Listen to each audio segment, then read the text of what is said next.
La la la la. Screen peeking. Bop bop bop. Hey everybody, welcome to episode 43 of Screen Peeking, a weekly podcast where Ziggy and I talk about video games and anything video game related. On today's show, we're going to be talking about a bunch of different stuff, but before we get into that, I want to say we are going to a once a month show. So we were doing weekly, or at least most of the time, and now we'll be going to once a month. Last week of the month is the target. So kind of after today, I guess it would be... The next episode should air on, drum roll, probably the 28th of August. That's the target, at least right now. So this is just going to help us be able to kind of keep doing the show and still focus on other things that are popping up in life that are priorities. So this will work out best, but we definitely don't want to stop doing this because this is a lot of fun. So with that out of the way, we also had, for this whole month, and I think I forgot every week after the first week of this month, where we were doing a game club game, Prodeus, and we weren't talking about it at all, pretty much. I kept forgetting to bring it up at the end of the show, but yeah, we've been playing that a lot, and so let's just start the show as we always do with what we've been playing this week, what we've been up to, and then let's go right into our impressions of Prodeus. Zig, so how have you been doing? Yeah, I've been doing pretty good this week. Yeah, kind of started the week out playing some Prodeus, which we'll talk about in a sec. I have a lot of thoughts on it. And then randomly, I think on Tuesday, I'd been saying for like a bit with my friends and stuff, I've just been bored out of my mind lately because my job it's basically only a couple days a week now. And so that like this next month is going to be real boring for me, basically. And so I was like, I just need something to do. Like, I was saying, I can only play so many video games a day. And he's like, you just need to get, like, a Red Dead 2. Like, one of those long-ass games you can just lose yourself in. I'm like, I really do. But that's so much easier said than done to just, like, get into that. And so I was just scrolling through Game Pass, just trying to see, like, what catches my fancy for that kind of game. And I saw... well, actually, first I saw Wolfenstein. I was like, maybe I should just go through and actually beat all those games. So I started downloading Wolfenstein, and then I saw Final Fantasy X, and I was like, you know what, actually, like, I really like everything that I play of Final Fantasy. I've never really gotten into one of the turn-based ones, but maybe now's the time. So I, like, stopped the download for Wolfenstein, I started downloading this, and then was like, I'll just play, like, the first 30 minutes, I'll see what the combat system's like, kind of get a feel for it, and then probably go do something else and not come back, was the plan. And then I accidentally played, like, 3 hours of it, and was like, oh, shit, okay, this is how it's going. And then ended up playing, I think, like, 10 hours of that game the first day I had it downloaded. Just got, like, super sucked in, and then, yeah, every day since I've been playing a whole lot of it. I think I'm, like, around 25 hours in now. Okay. And yeah, just it's a really good game that I have a lot of shit that I really hate about it, but don't hate enough to actually stop playing. Where, like, it's worth saying, I almost never get past, like, the 10-hour mark in a game. And it's even rare I get past, like, the 20 or beat a game that's, very long. The fact I've gotten this far in general should speak very highly of this game. And then also the fact that it's a turn-based JRPG with random encounters and some pretty fucking annoying random encounters too, to be honest. Like, they're not great. But the fact that I've managed to get through all of that and still be, like, really enjoying my time with the game should speak volumes on, like, this is a fantastic RPG. The story is... like, very Square Enix Final Fantasy Nomura type, like, shitty voice acting, kind of, like, cringy writing, but in a way that I kind of love and really works for what it is. And just all those things. It looks gorgeous for a PS2 game also. But yeah, just really fucking enjoying what I've played of it so far. Probably gonna beat it. I don't really see my momentum stopping anytime soon, but... yeah, really, really fucking solid. And then other than that, yeah, just been playing Prodeus. What about you? I've been playing quite a bit of different stuff as well. A variety. I've been playing quite a bit of video games though, actually, which has been really nice. And I don't always get that every week, so this has been really fun. Jumping back looked at my old games, what I owned on my Series X through backwards compatibility, and something I stumbled upon was Dead Space 2 DLC called Severed, and it's a story DLC. Apparently, it was like $7 back when it came out, and he plays this guy Gabe. I mean, really, you look just like Isaac. You have the suit of, the space suit and all that stuff. But yeah, you're kind of going through his own unique story, and this story DLC is only available for 360 and PS3, so it's not available as a PC thing. And I just thought that was interesting, and so I totally forgot about it because I played most of Dead Space on PC once I got a PC, right? It's just kind of like, what's the point of playing at 30 FPS, 720p or whatever it is back in the day. Anyways, I've been playing at that low frame rate, low resolution, and just having a blast going through this DLC. And I saw I had a couple achievements left that I hadn't gotten before, and so I thought I'll just complete those. Why not? Get that done. So I finished those, got that finished, and then I realized I have one achievement left on Dead Space 2. And it's the one thing I've never gotten in that game, and that is completing the game on hardcore. And so for those who don't know, hardcore is basically the difficulty before it, Zealot, in terms of how much how the resources, like how much resources you get, the damage you deal, the damage you take from enemies and stuff like that. Like that's all tuned the same as the previous difficulty, except in hardcore you only get 3 saves for the whole game. So it makes you really on edge when you're facing against like the most basic enemy that can kill you in 2 hits. You're like, I do not want to die. So I got up to chapter 5. I think there's 14 in the game, and I saved.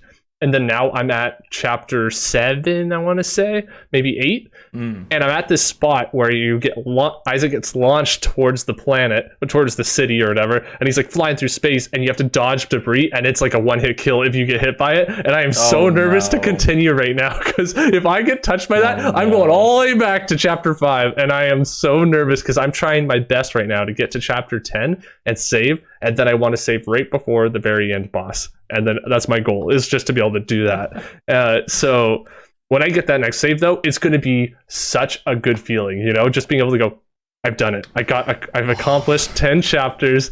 So we'll see how far I get. But that's kind of like a little side thing that I've been trying to do, because if I complete that, I will have on the 360 Dead Space 1 and 2 100% completed, and I will feel really good about that. And little Easter egg. Sorry, before I let you go there. If you complete hardcore on Dead Space 2, you unlock kind of like a big foam finger that's kind of like this. And when your primary fire, Isaac says bang, and his secondary fire, he says pew, and it's a one-hit kill on enemies, and it's just kind of a cool little thing you can use. That's awesome. Yeah, I actually had a very similar experience, not through intentional challenge, but just through bad game design in Final Fantasy X, where this fucking video game, literally, I think almost, if not actually, an hour and a half of gameplay and 2 boss fights, 2 like long, difficult boss fights between save points. And that was like the most stressful fucking thing I've ever endured. Like in that second boss fight, when I saw it was happening and it wasn't letting me save, I was just like pissed off. And at this point, I'm like, if I die in this boss fight, I don't think I'm coming back. Like, I think I'm gonna put the game down for good. And then thank God I got through. There's been a couple moments like that where it really likes to stretch out the save points in some really fucking stupid ways. Yeah. and I'll literally be thinking in my head, like, if I die, I don't know what I'm gonna do. Like, I might scream, honestly. Like, this is so bad. But yeah, anyways, continue. Yeah, no, I just the difficulty I find is pretty fair, which I'm really enjoying. Like, I don't think you have to go slow and you have to know the levels. Like, that definitely helps, right? But I don't feel like it's ridiculous. There are, in my opinion, too many things that are one-hit kills, though. So that is, I haven't gotten to a lot of them yet, and they are still to come. There's stuff where you're floating through zero gravity and you're going past like spinning drill blades, and you're like, if I just accidentally press the stick too far to the side, I'm going to get touched by that little blade and I'm going to blow up. So like that kind of stuff is a little nerve-wracking. A few quick time events too that you're just like, I hope I don't mess this up. But other than that, I think the game's pretty fair, like in terms of just the basic combat and enemy spawning and resources and stuff. So yeah, it's just something I've never been able to complete, so I'm hoping to do that. And then on top of that, look, I don't want to keep this one brief because this is actually like a nice awesome new game. Death's Door I've been playing. I played it, started it a week late. I was streaming it on my channel on Twitch, and I've just been having a blast with it. It's definitely not like my game of the year or anything crazy like that, but I've been like just pleasantly surprised with like just a solid game. It's very similar. I relate it to a lot of people were comparing it to Zelda, and I see why. And so if I'm going to say I compare it to a Zelda game, I would say it's more like Link's Awakening or something like that, where you have your top-down view. You get a dodge though, which you don't have in Zelda, and that does kind of make you invulnerable for a few frames or a few milliseconds there. And I've unlocked a fireball, and otherwise I have a arrow, like a regular bow and arrow that I can use, and it's like a magic ability. You have 4 charges of it, I think, and to recharge those charges, you have to just hit an enemy or an object with your sword. So like break a vase or hit an enemy. And I think that's really, really cool, a way to balance your fireballs or your arrows. And then the puzzles have been really, really fun. I've enjoyed the kind of, I haven't found them, like I'm sure there's some that have totally baffled me and I didn't realize and I totally skipped past them, but there's ones that I've discovered and I've gone like, this is so cool that I discovered this. I feel so smart, and like they make you feel that way, and I think that's just really fun. Combat isn't crazy, but I think it's good enough. And yeah, just having a really good time with that game, but going through fairly slow so far. I've only been able to play it 2 days. Don't know if I'll be playing it. I think probably next Monday is when I'll be continuing. Yeah, just great time. Awesome. Yeah, that's one of those ones. I feel like every year a couple of these come out where it comes out and I see everybody just like kind of going crazy over it. I'm like, you know what? Good for you guys. I'm probably not going to play it, but like I'm happy everyone's loving it, because yeah, it does look really good. Just definitely not my kind of game, but I think it is, because you like Zelda. Like I actually think here's the thing. I've never been a big fan of 2D Zelda. I think the top-down ones. Yeah. Did you ever play Link to the Past? Never gotten into one. Link. Yes, I have. Okay. Well, that's a fair comment then. You know, if you played Link to the Past, they're good. They're like conventionally very good games. I can definitely see why people like them. It's just the kind of thing where it doesn't do a ton for me specifically. But yeah, no, I'm happy this game's such a success. Like, it's great for the developers, great for fans, all that. Yeah, so let's go right into the Prodeus impressions that we have here. I've just been talking for a bit, so would you like to start us off, Zig? Yeah, sure. So yeah, Prodeus. Do you have any gameplay to show or anything? I will pull it up. I should have had it ready. So yeah, basically it's a sort of a retro style, very fast-paced first-person shooter. I would say it takes a lot of inspiration from Doom 2016, like very, very heavy, both from gameplay and also just its aesthetic. It's all more like crunchy, old school looking than 2016. But yeah, I enjoyed it. I have very mixed feelings on it, because there's some aspects of the game that I fucking love, and some design choices that I think are just really bizarre and unnecessary, and I think kind of take away from the experience. Because on the base level, just like the weapon designs and shooting and moving just feels really, really good, which is the most important thing. Like, I have fun when I'm playing it, which obviously, yeah, that's number one.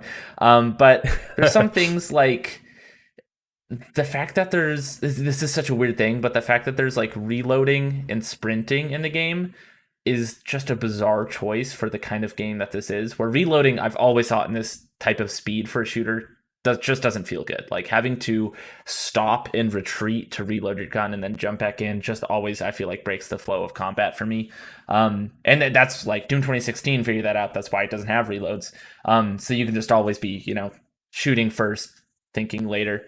And that the sprinting, I mean, I'm fine with it. I just never really use the sprint feature because it feels like I'm going too fast. But then regular walking feels just like slightly too slow, which I feel like if it was just one movement speed that was kind of in the middle, that would feel better. And then there's the big one for me, though, is the fact that when you die, you can either choose to restart the whole level, or it kind of does like almost a Destiny style like respawn system, where instead of just like, restarting at the last checkpoint or whatever, you get respawned at the last checkpoint, but like all the enemies you've killed and stuff like that are still dead.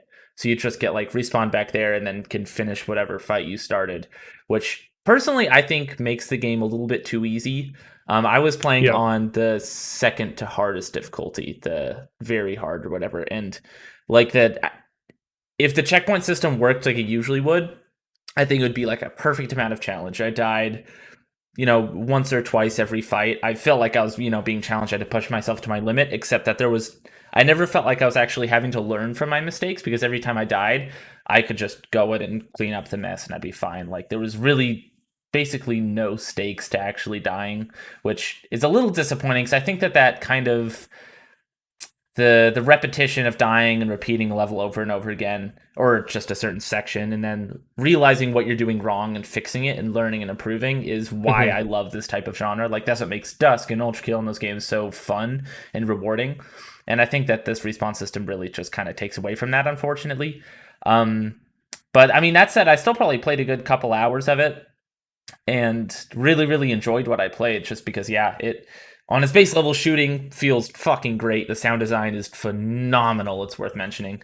But yeah, there's a few things like that just took away from it. And also the fact that, to me, I think it was just a little bit too similar to Doom 2016 in some ways, where the enemy designs are basically ripped straight from that game almost. Absolutely. Yeah. Which is fine, because they're like fantastic enemy designs, so I mean, great, you're copying the best, but it still feels just slightly derivative, I guess. But I mean, I liked it, but definitely have my qualms with it. I echo a lot of what you said. I played this, I want to say it was at least 4 hours I played. But it was again at like first week of July, so it's been a while since I played, and I wish I jumped back in recently just to kind of give myself a refresher, and I'll probably take that moving forward. But I don't remember. I think I remember dying once, but restarting the level. I don't remember seeing whatever the checkpoint thing is you're talking about. So that part I can't speak to, or I don't remember experiencing. I remember dying, like starting a level from the very beginning, being like, oh man, I have to start at the beginning. And maybe I just didn't realize something. But actually, when you first start a level, before you reach the first checkpoint, if you die, then you have to actually start the whole level again. Oh, okay. Which is weird, because oftentimes it's like a weirdly long distance between the beginning and the first checkpoint, which is really fun, because that initial distance makes it so you're going like, come on, where's my next checkpoint? Like I'm kind of nervous here. If I die, I'm gonna have to restart this all. It's like what you're saying in Dead Space, where the stakes get raised from that, and I think that's pretty fun. But then it really just removes any stakes at all. And also, to be fair, like I was a little easier difficulty than you. I think I just did medium, like just right in the middle. And so it wasn't like crazy challenging at that difficulty. But like something you also said that I totally didn't realize, the reloading. I agree with you that there shouldn't be reloading, but it's so funny. I did not, like, I was comparing it to Doom the whole time, of course. But I'm looking at it going like, it feels a little different. Don't know why. And I did not realize that, oh yeah, there's reloading. That's what's different. And it's so funny when I was hearing you say that, I'm like, oh, that must be what it was. Like, that's what it was.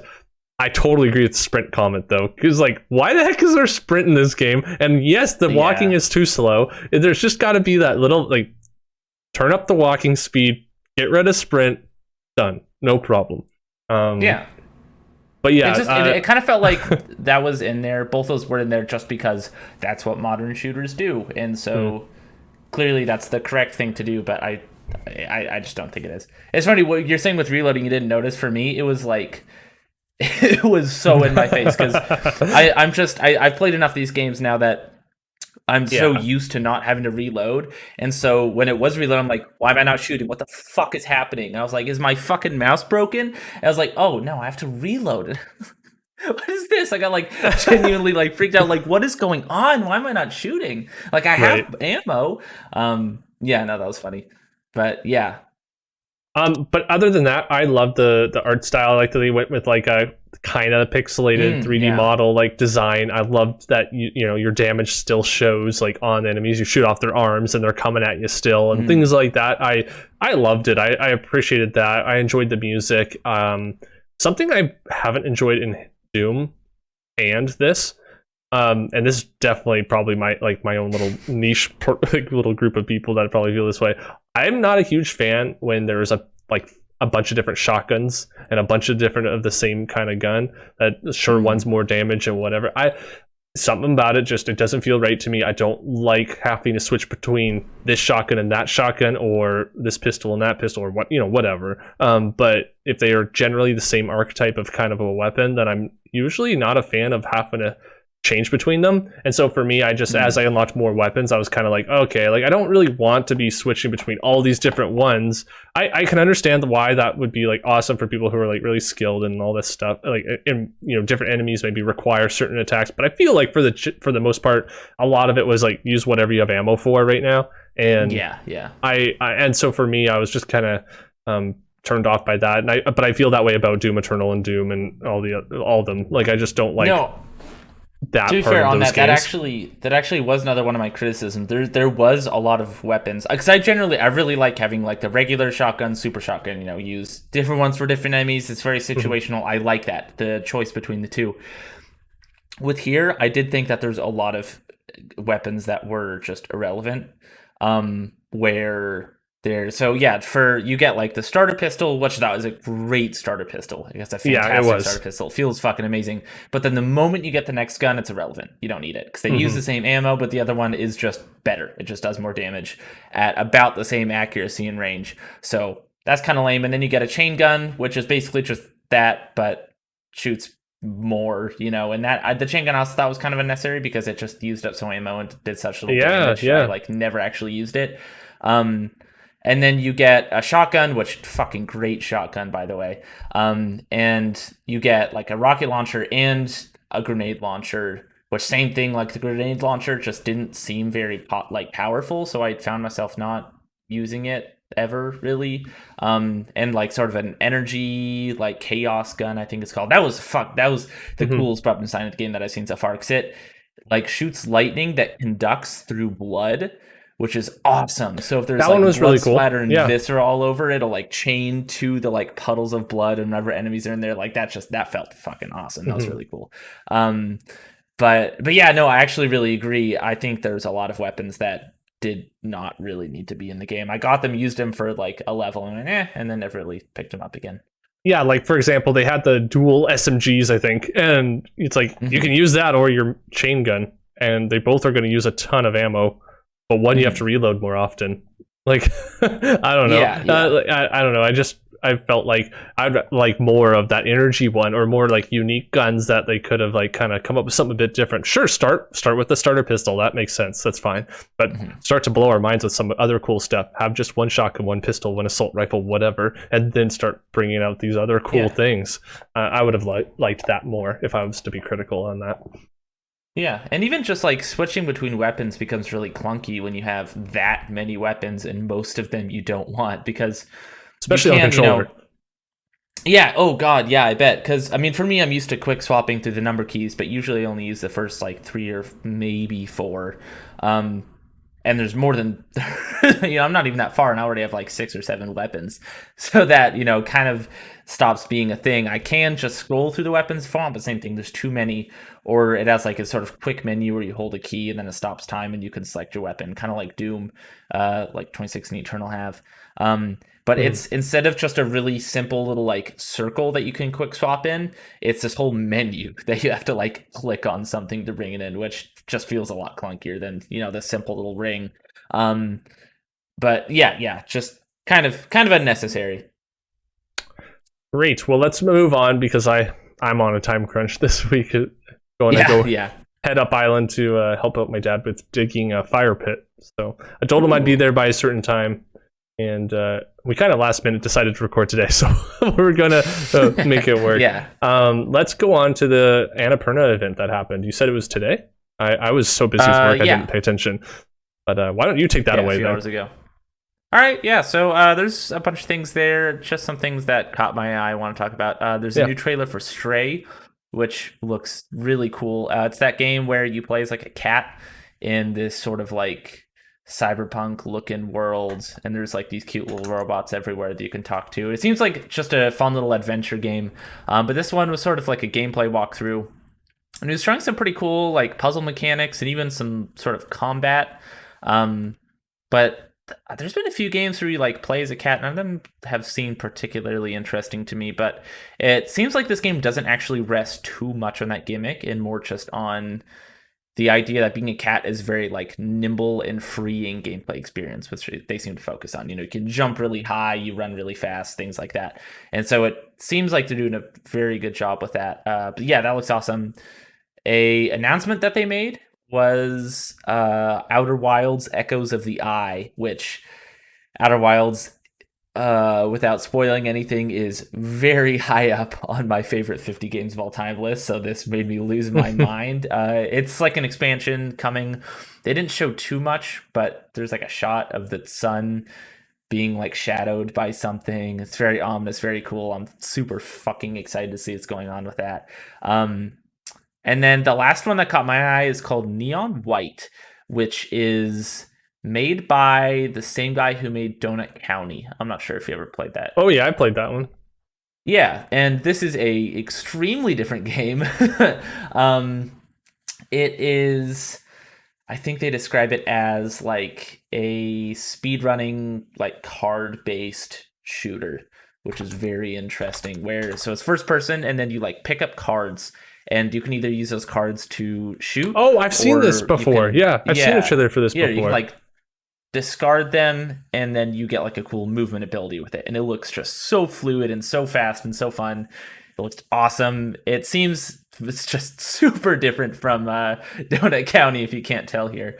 I feel like you and I saw this together at one of the events we both streamed. I feel like we saw this together, and we were like, "This is such a you game."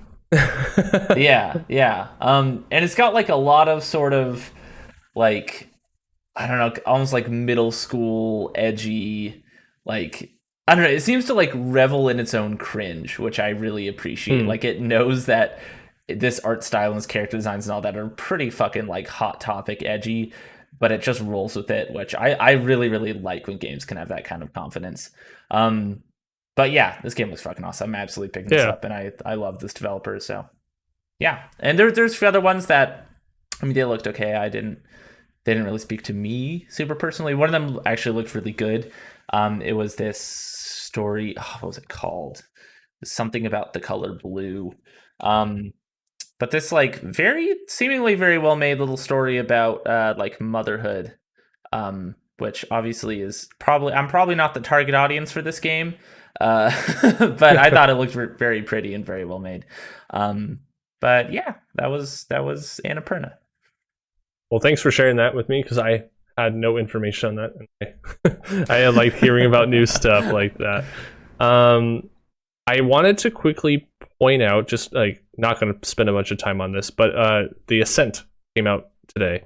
It's out on Game Pass, and it got a Metacritic of 75 currently on PC. So just thought I'd point that out. That's a game that I've been looking forward to trying. I'll definitely be playing it soon. So I'll probably have information by the time we have our next episode at the end of August. I'm sure I'll have stuff to say on that, along with 12 Minutes, which I'm really excited about. Oh yeah, that comes out in August. Mm-hmm. Shit. Very excited. Is that our next? That's our next Game Club game, right? Yes, for it is. August. Mm-hmm. Perfect. Yeah. Awesome. So after that, I really wanted to just kind of touch on some Halo Infinite stuff, because I'm just a big Halo fan. Kind of getting more and more back into being a Halo fan, I guess, because I was, and then I kind of dropped off the face of the earth when it comes to Halo and didn't really give a crap about it. And then recently, after getting my Series X, I had to go back and play some Halo 5, beat that recently, and now I feel caught up on everything and very excited for Infinite. Everything I see keeps looking more and more polished, more and more impressive. And yesterday they had a live stream just showing off what people can expect from their technical flight basically just putting out a version of their game. They said it's 2 months old, and they have a bunch of Halo insiders invited to try it out. I think it's like a few 100,000 people that are able to try the first bit, and then they're going to try to keep adding to that and keep inviting more people. They keep saying we're going to walk before we run, that that kind of comment, and just they want to break the game. They want to see why it breaks, right? That's the whole point of this. So it's not a beta. It's not anything like that. People shouldn't expect that this game is going to work when they play it. If it does, that's awesome, but you should not expect it to work. So I got invited. I'm one of the people that got in there. I'm very excited to be playing that, and I'm like really, really excited. Apparently I could be playing it now, but I don't have time for that now. But I'll be playing it probably and making content for the channel. I'm going to be live streaming it. I'm going to be recording stuff. That's allowed, which is nice. And awesome. I'll be putting things out all the time. I'll be playing it a lot more on Saturday morning. Well, actually a little bit Saturday morning, and then a bunch on Sunday for sure. But yeah, really looking forward to that. They did a little deep dive, and kind of the things I wanted to highlight from their walkthrough of what you can expect to play and do over these next 4 days was they were showing off. They showed some Xbox One gameplay, which CD Projekt Red did not do. That was cool to see. Really smart. That game, it looks like it's going to be playing, and I have no idea. I did not look into this stuff. I should have, but from just watching a stream and comparing it to when they show Xbox Series X gameplay later on the same stream, it looked like it's maybe 720p 30 FPS if I was to guess. But it looked good. Like, it looked like, you got Halo multiplayer. It's working. It looked fine. Not what I would want to be playing, but I think it's great that they showed it. That's really cool that they showed it playing on that console. They also showed how the battle pass will work, how your cosmetic upgrade, or how you'll put on cosmetics and like different armor pieces and stuff like that. That was really cool to see. Again, I'll probably be trying to cover that stuff on my channel as well, so that'll be fun for me to do. And then they did a full match beginning to end on Xbox Series X, and I'm just going to play that in the background a little bit while I'm talking here. And one of the things I really want to highlight is that the gameplay looks like it will play so smoothly, and the animations are quick, mantling, jumping, punching, switching between, like this gun here, they can switch between vertical and horizontal firing for the different projectiles that it shoots, and I think that's great for if you're trying to get like a group of two guys near each other, or a bunch of heads in a row, or just switching it to vertical. They're like equipment. This person just drops a little portable drop shield that can let you shoot through it, but the enemies can't, I believe. Classic Halo gameplay, tossing your grenades and trying to get that headshot after you knock off their shields with the grenade. I feel like the game looks fast paced, but not too fast, where the time to kill is still slow enough you can actually outplay an opponent who shot you first, unlike in Call of Duty games a lot of the time. So they show off a few new guns. They show some classics like the needle here, and they show equipment. I think actually that might be coming up, where the person collects an active camo upgrade, and they can actually equip the invisibility basically whenever they want. And so that's really cool to see, because before in Halo you would run through camo, or you'd run through an overshield, and it would activate as soon as you run through it. So if you get a double shield, you better make use of that when you run through it. But if you get invisibility, you better make use of that as soon as you get that. But now you can actually time it for maybe a certain assault on an enemy, or you're ready with your big gravity hammer and you want to charge someone, but then you're going to pop your overshield, get double shielding, and run at that person. Or you see someone throw a grenade at you, you can pop that overshield if you're fast enough, and maybe survive the grenade hit. Stuff like that. But yeah, the aiming down sights doesn't feel intrusive. I feel like they balance and they walk the line of classic Halo and making it more modern very well. Yeah, it looks like it. Specifically on movement, the walking speed, when you see them just walking without sprinting, it feels fast. It feels fast enough. I feel like that's really important, because in Halo 3, you really feel like you're able to walk pretty quickly. You don't need a sprint. Here's active camo going on now. And then yet still, when you sprint, it's nice having the sprint option, just for those moments where you need just a little bit extra speed to get around that corner. I feel like it just adds to the gameplay. And yeah, old Halos haven't had mantling or sliding. They have that in this, and I like that they still have those new features while straddling the old stuff that people love. that's my opinion on it as a person who's always loved Halo. I'm very, very excited. I talk to my brother all the time about how much I'm excited to play this. I cannot wait for them to reveal more information on custom modes and like the Forge, where you can make your own maps, because they introduced bots now in Halo Infinite. And that's one of the big things we're testing over the next 4 days.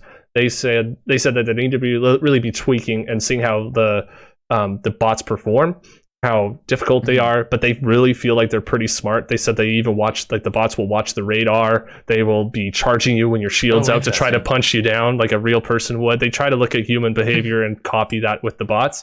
And they have different difficulties like Marine or all the way ODST and all the way up to Spartan being like the most difficult. And they said they're going to start it off at like, I don't remember which one. It's like one of the lowest ones, if not the lowest difficulty bots for the, say, today. And then as we get towards Sunday, they will be upping the difficulty and making them more and more challenging. And so that'll be interesting for them to test and see how that goes. And so again, going back to the custom game thing, I am personally looking forward to. I don't enjoy fighting against my brother in a custom game, but if I can get a group of my friends and my brother together and we can be facing against bots in a custom map I made with a custom mode where we're all using sniper rifles and gravity hammers and whatever the heck, you make it wild, make all kinds of cool modifiers. I could see that being a ton of fun. And having the file share system that other Halo games have had, where you can like download each other's game modes and maps and stuff, and be able to share them online and getting upvotes and stuff. If they do that, I'm telling you, it's going to be awesome. I'm going to be so excited for that. Yeah. No, it looks like they doing a really good job making like more modern and more like fluid looking, but without changing the actual like pace and way that it's played a ton, which I think is really smart. Because like what you're saying with like mantling and sliding and stuff, it looks like it just makes it feel better to play, feels a little less clunky, but without really drastically changing the DNA of it, which very, very smart. This looks like some pretty fucking awesome gameplay. And what you're saying about actually showing Xbox One gameplay, like even if it looked like dog shit, like it with CD Projekt Red, if they showed the OG Xbox One's gameplay in all its horrible like N64 glory, if they just showed that and released it like that, I would have been like, well, this is kind of shitty. You should have polished it up a little bit more, but there wouldn't be near the level of like, what the fuck, you lied type of thing. Like people wouldn't feel betrayed. They'd just be like, you should have released this with more polish. But then people can see it and go, no, that looks like shit. I'm not going to play it. As opposed to buying it because they've seen this great gameplay from everywhere else and then going, what the hell? This is not at all what was in the trailers. But so same thing here. Like you're saying, even if it is 720, 30 FPS, looking a little muddy. But if they show that and communicate that so people can see that and make an informed decision, then great. I have absolutely no qualms with that. Yeah. So, I just wanted to touch on that because I'm so excited for that thing. Like, I talk about it, I swear. I probably bug people at work about it at least every second day, probably every day. Like, have you seen the new Halo stuff? Oh, it looks so great. I'm really happy they took that extra year and that they took the time to really polish the game. And who knows what they worked on over the last year? I don't know. But they definitely have a game that is looking really exciting for me and really promising for me. And I if I didn't have Game Pass, I'd be buying it day one for sure already with the stuff I've seen. So let's talk about our top favorite 50 games of all time. And let's get into number 25. After that, we'll see how much time we have and maybe do 24. Okay. Yeah, we can kind of speed round it a little bit. Yeah. I'll go first because I think it's so appropriate with what we were just talking about. Halo 3 is my number 25 favorite game of all time. Halo 3, let me tell you the story, Zig. Going back to, must be 16-year-old Nick, playing Halo 3 at my friend's birthday party. It was the first time I ever saw Halo. It was also the first time I saw Gears of War, actually. But we're talking about Halo. Halo 3, seeing that you can play as some alien thing called an elite and playing as a Spartan and like learning about that world and learning about multiplayer and everyone just like grabbing weapons and shooting each other. I was like, my eyes were open to playing games with friends on a totally different level from Metroid Prime 2, where you can just like play local split screen and just be having the most basic of combat experiences. And then yeah, playing Halo 3, finally, that was the first rated M video game I was allowed to buy. So that's a milestone. Oh, shit. And that was, I think, because of like the minimal blood and like it wasn't that mature really for a rated M game, in my opinion. So getting that game and just like getting into it with Jesse, my brother, and playing the campaign together, we were like, this is amazing. You can play split screen. He's playing as the Arbiter. And I'm playing as Master Chief, and we're just going through the whole game together, and it just felt like such a moment for both of us growing up, just like doing this together, this journey, and learning about this world, even though it was the third game in the series and not knowing about the other ones, just getting into it from there, and then going back and playing Halo 1 and 2 from that, and playing Reach and being excited for Reach when it was coming out, being excited for Halo ODST when it came out, and like really going from there and being the person I am now today, and really getting into first-person shooters from Halo. That was really it. Like, other than Metroid Prime, that was all I had to experience for a first-person shooter. Shortly after that was BioShock and then Call of Duty and all that other stuff, right? But really, that was like the first experience I had with, oh, this is what it's like to kind of play a first-person shooter multiplayer game. And we totally, like I was just talking about with Infinite, being excited about custom modes and custom games. I made tons of those as a kid. Probably a pretty insensitive mode I called AIDS, but for some reason, you're a teenager, whatever, I'm just being honest. That's what I called it, and that's what I made as a kid. And it was an infection mode where you're one person and you have your energy sword and you're trying to infect other people, and the people who are defending have big Spartan lasers that they're shooting, and then a little shotgun. And we would we'd get 3 people together with 3 different Xboxes, 3 different TVs, and we get 10 of us at a birthday party all together, play a bunch of matches, and then I would go into the theater mode where you can see your previous matches in and actually go move the camera around, watch your match in 3D, like see different characters, different people, and I would take a video camera, record my TV, and I would make these little 3D I'd press play on the Xbox controller and then move the camera around with the control sticks while I'm recording the TV and try to get and then I'd put it onto my mom's Mac computer and go with the movie maker, whatever, iMovie, whatever the hell it's called. Yeah. And get the little Jesse, and it would show his Spartan Nick, and then you're just have the music going, you're watching the different game modes. So much more I could say, but I'll stop there. Halo 3 is my number 25. Yeah. Great time. Awesome. My 25 is Hellblade: Senua's Sacrifice. Which is that's a cool one. I don't really have a ton to say on it other than just it's a really cool depiction of Norse mythology and mental health, and has some really probably some of the better voice acting performances I've heard in a video game, in addition to fucking stellar motion capture and graphics and all that. It's just gorgeous looking, gorgeous sounding. That's probably my favorite monologue in a game, where it's God, it's been a long time to remember. I don't even remember who the character is, but he gives his monologue about death or something, and you just feel it in your bones. This man's voice is just so deep and so well voice acted, and it's just awesome. It's such a fucking great video game. Also, it has I love it when games do this, where its combat is really simple because it's a short game. So it's a short game that's very narrative focused. So in terms of gameplay, it doesn't need much. And by overcomplicating it, that would probably just take away from the game. So it just gives you a really simple and laser refined sword combat system where there's nothing to it much more than just swinging your sword, dodging, and blocking. But it feels just all those movements feel so good and are so well refined. And since that's all it really needs, since most of it is puzzle and story, that it totally works. You never get tired of it. And that's just a super smart choice. 24. What about you? Yeah, let's go 24.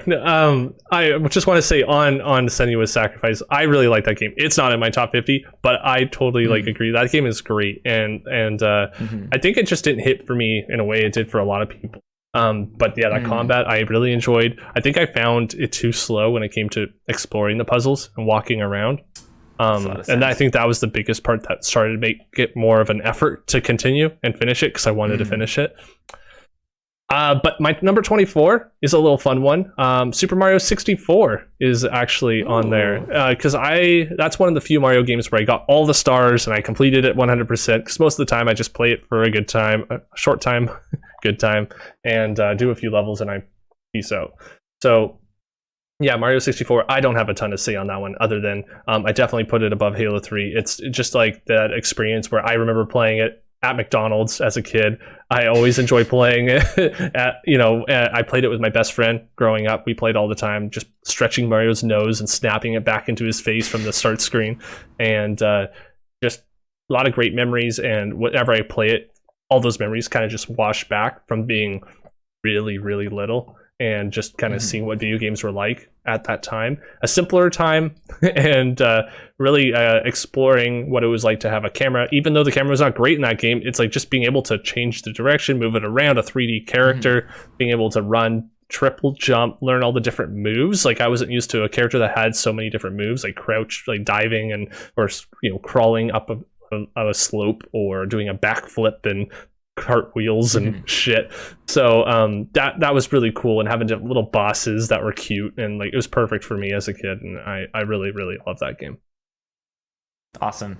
Yeah, my number 24 is Firewatch, which is a I feel like most people know what it is. Like first person sort of adventure narrative game. This game I haven't played that one. Weird way.